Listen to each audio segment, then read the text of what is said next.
Welcome back. We've been discussing the power sector problems of the banking sector. Let me welcome two senior bankers, Mr. Rajnish Kumar, Managing Director of State Bank, and Mr.C VR Rajendran, just retired, Chairman and Managing Director of Andhra Bank. Gentlemen, thank you very much for joining me. Well, Mr. Rajendran, let me come to you.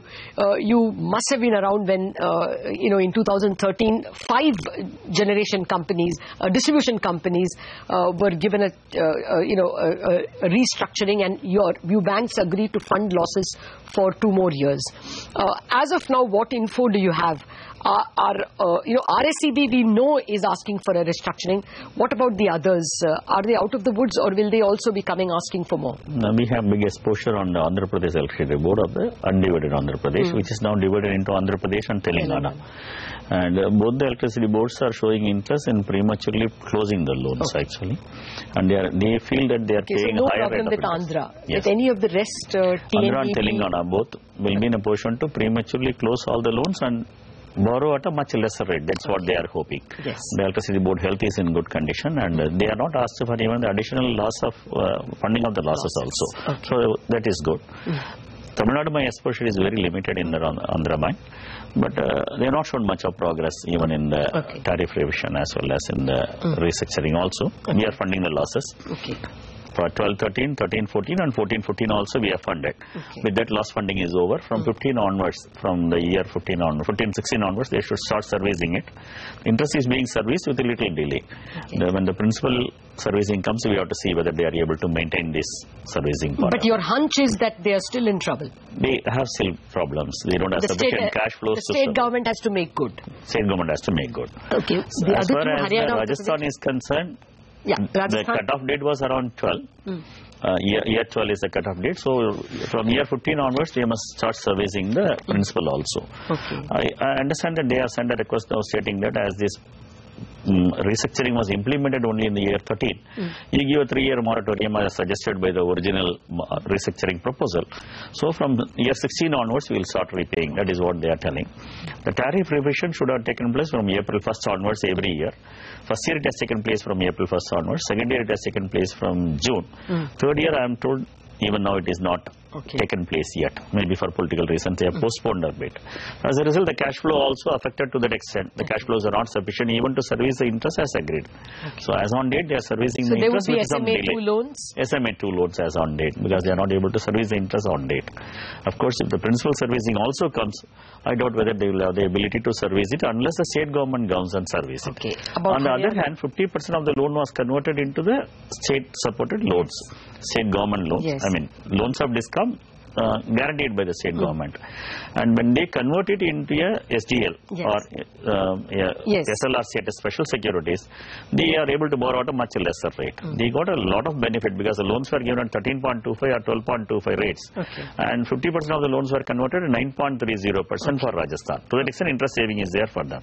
When they convert it into special securities, the rate goes down further. So interest servicing has come down. As far as the bankas is concerned, conversion to special securities is a way to exit these accounts. So that is happening in Rajasthan to a certain extent.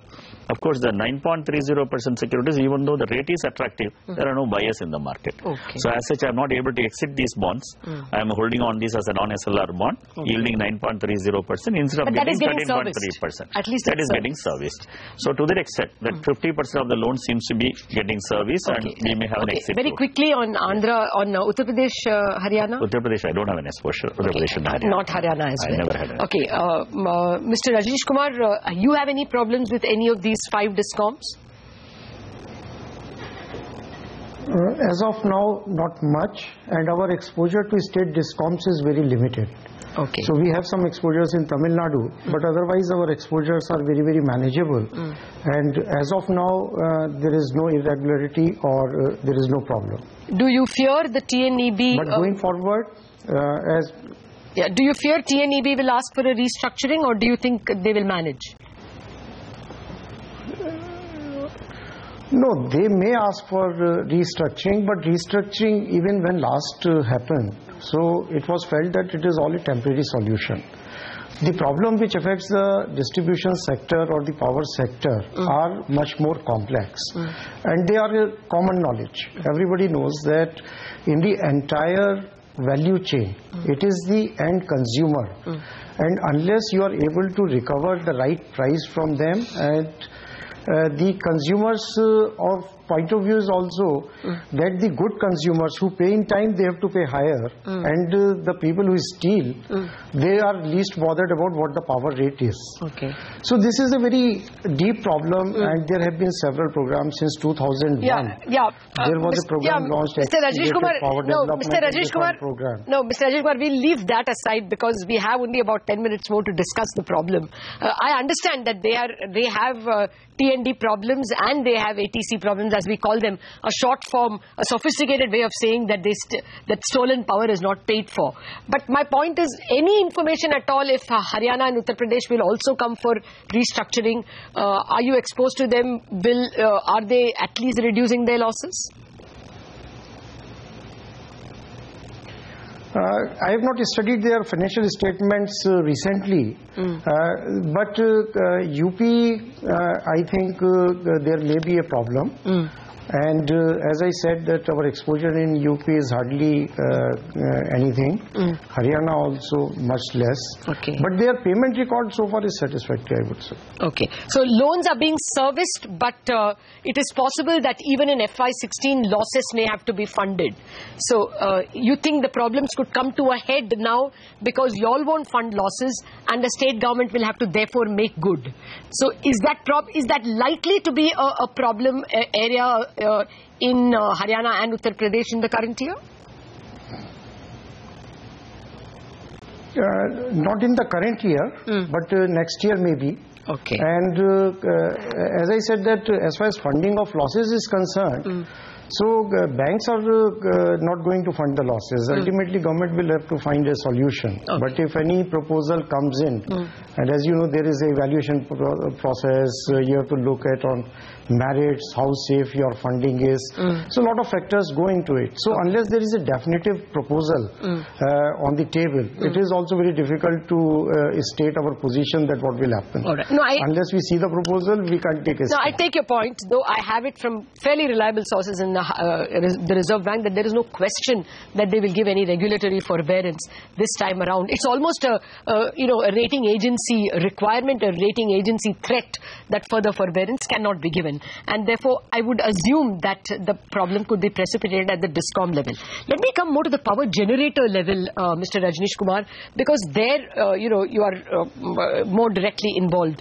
You heard the Maharashtra Power Secretary saying that, Ratnagiri gas will be expensive for them and they will first exhaust all their less expensive sources.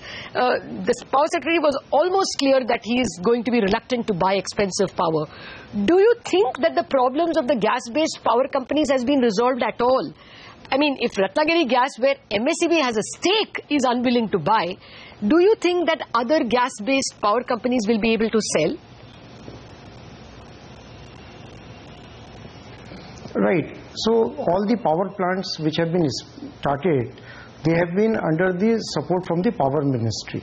So there is a subsidy scheme, and the idea of the subsidy scheme is that the cost which is paid by the power companies, that comes to the manageable level. So I agree that if the power is very costly, so it is not within the capacity of the state electricity boards to buy that power. And that's why this scheme has been brought about, and it is a 2-year scheme. So it is not a long-term permanent solution, but it is a short-term solution. So first round of bidding took place, which was for 4 months. Next round of bidding will be for 6 months. So there is an element of subsidy, and the generating companies got a subsidy of about 141 to 45 rupees. And the way it works is that all that benefit is passed on to the power distribution companies. So there is a cap that net cost cannot exceed 550, but even that may be high. But the cost may come down to 460 or 470. And but it's still like it will again depend that what are the other sources of power and at what rate these are available. So yeah, and only then. But the solution is not long term. I agree with you. My only fear is that even the short term solution, I am not very sure at 460 there are so many buyers. Let me come to the other problem of conventional power generators from thermal sources.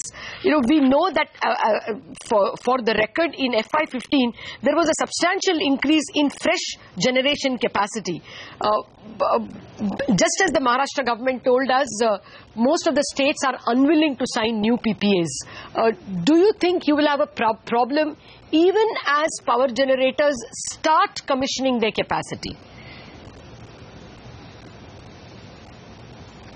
Yeah, because in last 3 years there have not been many PPAs, but many of these projects, some of them have PPAs, long-term PPAs. Maybe some have for partial, some have for full.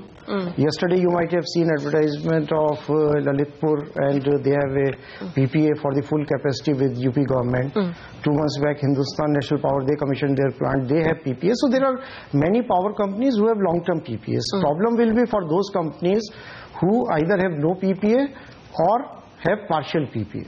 Okay. But would you say, sir, unless something is done, and that capacity would be around? Yeah, that capacity would be around, please? Maybe 7,000 to 8,000 megawatt. Okay. So do you think that if something is not done to give more money to the DISCOMs, you would have more power companies either becoming NPLs or very close to becoming NPLs?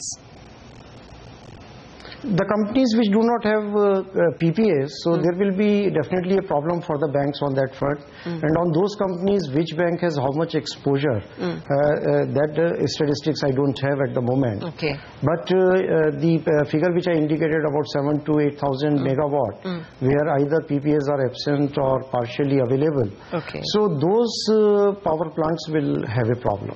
Okay. Well, at the rate of, I think, what, 5,000 crores for 1,000 megawatts, I think we are speaking about 40,000 crores at least that will not have any buyers and therefore could go bad. But there are some companies which are Mr. able Rajendran, to what is your estimate of the problem? There are companies which are able to enter into a private agreement with the power consumers also. Take Tamil Nadu, the many power companies are signed up with the textile mills and the auto ancillary companies for selling the power at a better rate than what they are selling. It's only a wheeling and drawing arrangement. Wherever there is a power deficit in a state, this may not be a problem. They may be in a position to sell it to the private consumers, provided there are large private consumers consuming so much of power. Okay. Only in those places where there is no industrialization is not there and there is no consumer of that volume, then probably this will become an issue. Okay, as far as a gas-based without by bypassing the DISCOMs? No, it is a private agreement. It is only for the transmission only done through these electricity boards. Otherwise, private selling is permitted in some states. In Tamil Nadu, it is permitted. Okay. What is your estimate? We have run out of time. So overall, what is your estimate could be the extent of problems, extent of bad loans, if you have a number, from the power sector because there is no demand, say in the next 1 year? No, not much at this point of time. The demand is always there. Okay, even in the need gas, is there. Demand, I'm not sure.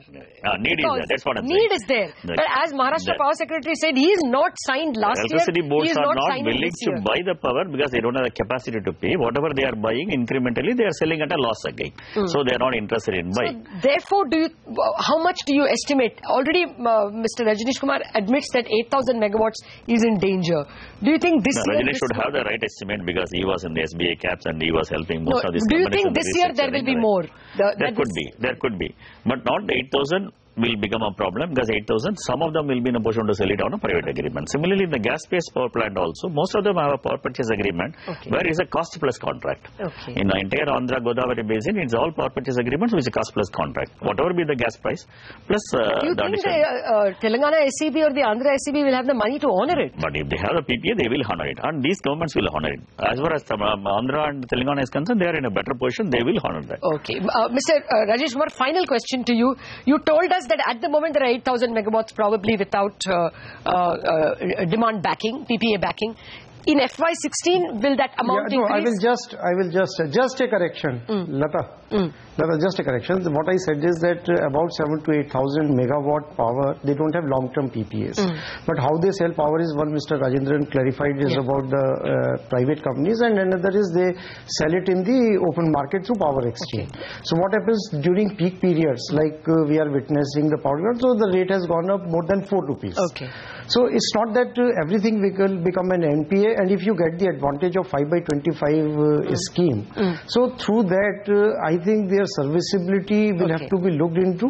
But yes, the capacity which I am mentioning, that estimate is correct, but that does not mean that 40,000 crore is going to become NPA. Okay. What is your estimate of possible NPLs in the power sector incrementally in FY16? No guess. All right. I think you have given me as much data as you all could. Mr. Rajnish Kumar, Mr. Rajendran. One information like that, Latha. In Andhra and Telangana, they are trying to solarize the entire entire agriculture pump sets. Lakhs of pump sets are going to be.